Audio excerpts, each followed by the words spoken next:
Mesdames et messieurs les maires, mesdames et messieurs les députés, je voudrais dire que c'est un plaisir, en tout cas pour moi, à titre personnel, le gouvernement, pour ceux qui sont représentés ici, de pouvoir vous rencontrer au sortir de la 16e édition de votre rencontre. Je voudrais simplement noter que nous devons nous féliciter du fait que ces éditions se sont tenues de façon discontinue, régulière, avec pour souci non seulement d'améliorer la cohésion du travail entre les maires, mais également de mettre le doigt sur des préoccupations qui sont des préoccupations essentielles qui relèvent également du fonctionnement de l'État. Je voudrais avant toute chose saluer votre action permanente sur le terrain, parce que vous êtes chargé d'animer la démocratie et le développement au plan local. C'est un travail qui est fastidieux, c'est un travail pour lequel vous n'avez pas toujours tous les moyens pour opérer, et comme je dirais, vous fonctionnez aussi avec les mêmes difficultés que l'État rencontre sur le terrain. Je voudrais également saluer votre courage et votre engagement, parce que le Burkina Faso, depuis 2016, traverse une situation difficile dans cette lutte qui nous a été imposée contre le terrorisme. Comme vous l'avez si bien dit, ce terrorisme est aveugle, et de ce point de vue-là, nous avons perdu beaucoup de personnes, aussi bien des maires, principalement le maire de Djibo récemment, des conseillers municipaux, des agents de l'État, des forces de défense et de sécurité, et également des populations civiles. Nous devons garder en mémoire et saluer l'ensemble, la mémoire de toutes ces personnes qui nous ont quittés du fait également de leur travail pour la nation et pour la patrie.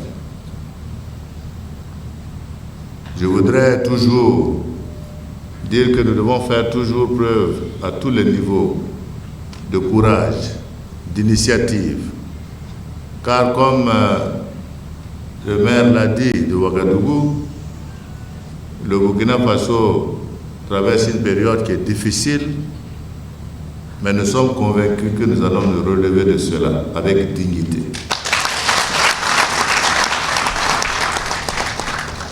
Nous devons constamment travailler en accord avec nos populations, constamment apporter les messages d'espoir et d'espérance, constamment procéder au développement de nos différentes régions et également communes. J'ai écouté avec beaucoup d'attention les préoccupations que vous avez développées tantôt. Nous y reviendrons un peu plus longuement tout à l'heure. Je voudrais dire que les préoccupations que vous avez évoquées sont des préoccupations justes, mais en même temps, la décentralisation, les mécanismes à mettre en place pour que ce soit bien huilé, c'est un travail de longue haleine. Parce qu'il y a des réformes qui se font au niveau central, qui impactent au niveau local. Les textes n'ont pas toujours pris dans les mêmes délais, ce qui amène également des élongations en ce qui concerne l'action des maires. Mais une chose est certaine, je pense que nous ne pouvons pas continuer à nous répéter continuellement la question des transferts des ressources et du personnel. Ça, c'est pas possible. Il faut qu'à un moment donné, nous trouvions les solutions définitives pour éviter que les budgets ne soient mis en place que tardivement au mois d'avril et que cela pose des problèmes de fonctionnement au niveau des mairies. C'est pourquoi je pense qu'il est important, et j'ai instruit le ministère des Finances pour que cette question pour la gestion du budget 2020, nous puissions la régler, quitte à faire des avances dès le mois de février pour permettre aux mairies de fonctionner, afin que cela puisse être solutionné partiellement en attendant que nous trouvions les solutions définitives. Je pense que cela est nécessaire. Deuxièmement, la question des transferts du personnel. Et là également, on a toujours le même débat entre le ministère de l'administration territoriale et de la décentralisation et les autres ministères qui considèrent tout le temps qu'au niveau des marchés, au niveau des compétences locales, les mairies n'ont pas les capacités de gérer les marchés. Ils s'est toujours battu pour dire que c'est le contraire. Mais c'est comme je dis, si nous transférons les compétences, parce qu'il y en a, je répète chaque fois combien de personnes dans l'administration ont ces compétences, ne sont pas utilisées correctement dans l'administration et peuvent être reversées dans les communes pour travailler. Et je pense qu'il est nécessaire que nous puissions, dans les ministères, détacher ces compétences-là pour appuyer le travail au niveau des communautés. Donc, ça me semble important. Et nous pouvons le faire. C'est pour cela que je voudrais en tout cas, en la présence du Premier ministre et des membres du gouvernement, dire qu'il faut que nous nous attelions à ce que ce débat que nous menons régulièrement sur le transfert des compétences, aussi bien humaines que financières, nous puissions évidemment sortir de ce cercle. Deuxièmement, il y a toutes les questions qui sont relatives au marché public.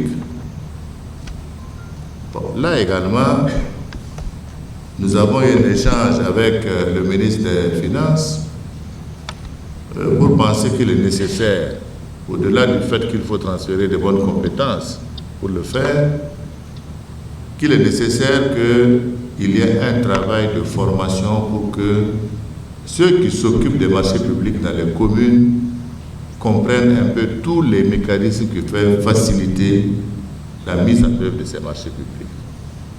Parce que, évidemment, plus les procédures sont lourdes et traînent au niveau de la commune, plus au niveau central, on a toujours la raison de dire qu'ils sont incapables de faire le travail, donc il faut garder ça pour travailler au niveau central. Donc, il faut qu'on trouve un système qui nous permette d'assurer cette cohésion-là.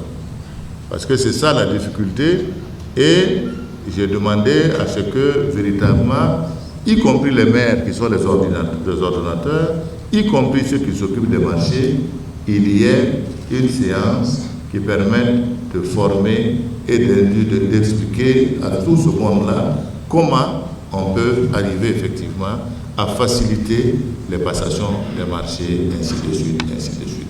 Je pense qu'il y a des phases pratiques que nous devons certainement mettre en œuvre, et je crois que nous allons travailler à ce que nos rencontres ne soient pas simplement, je dirais, des rencontres de redites, mais que nous passions à une phase active de mise en œuvre de ce que nous désirons. L'autre problème qui, je sais, est un problème de préoccupation qui concerne le statut, le cumul des indemnités, l'ensemble de ces questions qui sont également des questions qui sont récurrentes. Et là également, un travail était déjà engagé et j'ai demandé à ce que, en liaison avec le ministère de l'administration territoriale des finances, ce travail soit examiné afin que nous puissions le regarder au niveau des conseils de ministres. Et j'ai souhaité en tout cas que nous fassions en sorte qu'avant la fin du premier trimestre de l'année 2020, nous puissions en décider. Donc, là également, c'est des préoccupations qui me semblent, comme je disais, répétitives, et nous devons travailler à ce que nous puissions trouver, en tout cas, des solutions.